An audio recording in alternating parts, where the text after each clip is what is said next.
여러분 안녕하십니까? 다양한 뉴스가 가득한 방송 IHQ 리포트 임리아입니다. 2월 7일 화요일 뉴스 시작하겠습니다.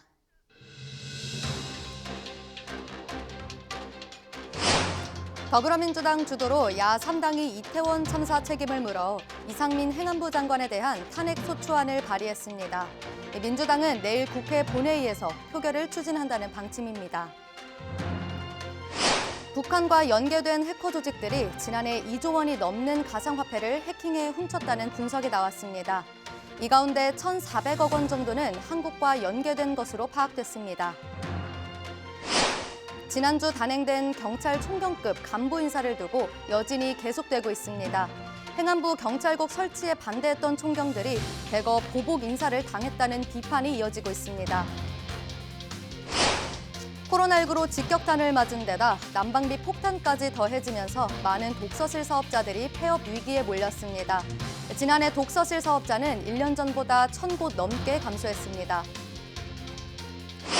지난달 한국은행이 기준금리를 연 3.5%로 인상했지만 시중은행과 저축은행의 예적금 금리는 계속 하락하고 있습니다. 5대 은행의 정기예금 금리는 3%대 중반 수준으로 내려왔습니다.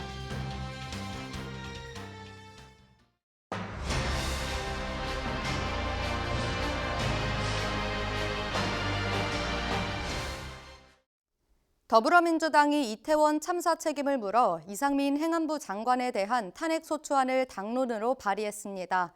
이 정의당과 기본소득당도 참여했는데요. 야 3당은 이 장관이 참사 전 예방 조치는 물론 참사 후 신속한 대응을 하지 않았다며 이를 소추 사유로 적시했습니다. 박홍근 더불어민주당 원내대표는 작년 말 해임 건의안을 대통령이 수용 거부했고 국정조사와 경찰 수사 발표가 끝난 상황에서 이제는 이 문제를 매듭지어야 할 때라고 당론 채택 이유를 설명했습니다. 국회법에 따라 보고된 탄핵안은 내일 안에 표결을 마쳐야 하는데 제적 과반 찬성으로 의결됩니다. 국민의힘은 탄핵 추진 목적이 민주당 이재명 대표 방탄이라고 비난했는데요. 대통령실도 탄핵은 헌법과 법률에 대한 중대한 위반이 있을 때 하는 거라며 이런 식의 탄핵 추진은 헌정사의 나쁜 선례가 될 수 있다고 밝혔습니다.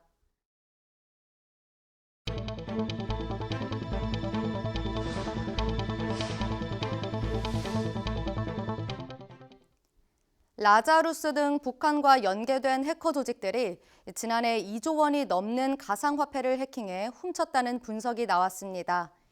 미국 블록체인 분석업체 체이널리스트는 지난해 북한 연계 해커들의 가상화폐 절도 규모가 16억 5,050만 달러라고 밝혔는데요. 우리 돈으로 2조 250억 원 규모입니다. 이는 지난해 전 세계에서 발생한 가상화폐 해킹 규모의 43%를 넘는 액수인데요. 이 가운데 1,400억 원 정도는 한국과 연계된 것으로 파악됐습니다. 조선일보 보도에 따르면 한미 정보당국은 이렇게 탈취된 암호화폐가 세탁을 거쳐 핵 미사일 개발을 위한 자금으로 전용된다고 보고 있습니다.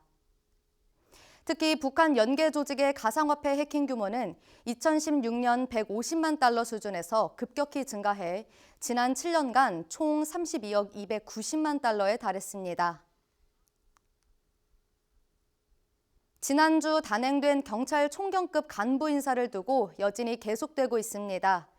행안부 경찰국 설치에 반대했던 총경들이 이번에 대거 보복 인사를 당했다는 비판이 이어지고 있는데요. 윤희근 경찰청장은 인사권자로서 심사숙고한 끝에 내놓은 결과라고 반박 입장을 내놨습니다. 류삼영 총경은 지난해 경찰서장 회의 참석자 54명 가운데 연수와 퇴직 등으로 빠진 7명을 제외한 47명이 예외 없이 인사 불이익을 받았다고 분석했는데요. 총경보다 한 계급 아래인 경정이 맡아온 111 상황팀장 등의 기존 총경 여러 명이 발령됐다고 말했습니다. 윤희근 경찰총장은 총경회의 참석도 평가 근거냐는 질문에 종합적으로 판단했다며 명확한 답을 하지 않았습니다.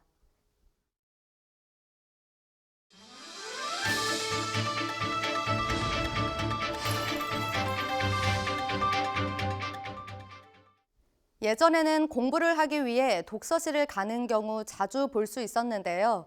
어느 순간 카공족이라는 단어가 생기면서 카페나 스터디 카페에서 공부를 하는 사람들을 심심치 않게 볼 수 있습니다. 이처럼 스터디 카페가 각광받으면서 독서실 수요가 크게 줄었는데요. 국세 통계 포털에 따르면 지난해 11월 말 기준 독서실 사업자는 8,387명으로 1년 전보다 10.8% 감소했습니다. 1,000명 넘게 줄어든 건데요. 게다가 최근 가스요금이 인상되면서 독서실 사업자들의 시름이 깊어지고 있습니다. 코로나19로 직격탄을 맞은 데다 난방비 폭탄까지 더해지면서 많은 독서실 사업자들이 폐업 위기에 몰렸는데요. 이러한 자영업자에 대해 난방비 지원 대책을 비롯해 실질적인 지원이 필요하다는 목소리가 높아지고 있습니다. 지난달 한국은행이 기준금리를 연 3.5%로 인상했지만 시중은행과 저축은행의 예적금 금리는 계속 하락하고 있습니다. 5대 은행의 정기예금 금리는 3%대 중반 수준으로 내려왔는데요. 연 4%대 중반의 정기예금 상품을 제공하던 인터넷 은행들은 최근 연 4%대 초반으로 금리를 내렸고 일부 저축은행들은 정기예금 금리를 연 3%대까지 인하했습니다. 카카오뱅크는 지난 4일 정기예금 금리를 최대 0.6%포인트 내려 연 4% 금리를 주고 있는데요. K뱅크도 금리를 내려서 연 4.1%를 제공하기로 했습니다. 5대 은행의 정기예금 금리는 3%대 중반 수준에 그치고 있는데요. 은행채 금리 등 시장 금리가 안정세를 보이면서 예금 금리 인하 속도가 빨라진 것으로 풀이됩니다.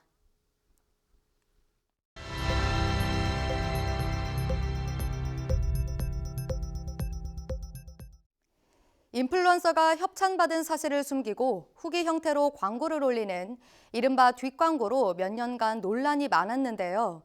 공정거래위원회에 따르면 이러한 뒷광고는 줄었지만 눈에 잘 띄지 않는 곳에 광고임을 표시하는 꼼수 뒷광고는 늘어난 것으로 조사됐습니다. 지난해 4월부터 12월까지 총 2만 1,037건의 뒷광고가 적발됐는데요. 특히 이러한 부당 광고는 인스타그램에서 가장 많이 나타났습니다. 광고 상품별로 보면 화장품 등 보건 위생용품이 가장 많았고 의류, 섬유, 신변용품이 그 뒤를 이었습니다. 유명 인터넷 쇼핑몰에서 특가로 파는 육회를 먹었다가 소비자들이 잇따라 식중독 증상을 호소하자 식약처가 조사에 나섰습니다. 소비자들의 항의가 잇따르자 해당 쇼핑몰에서는 육회 판매를 중단했는데요.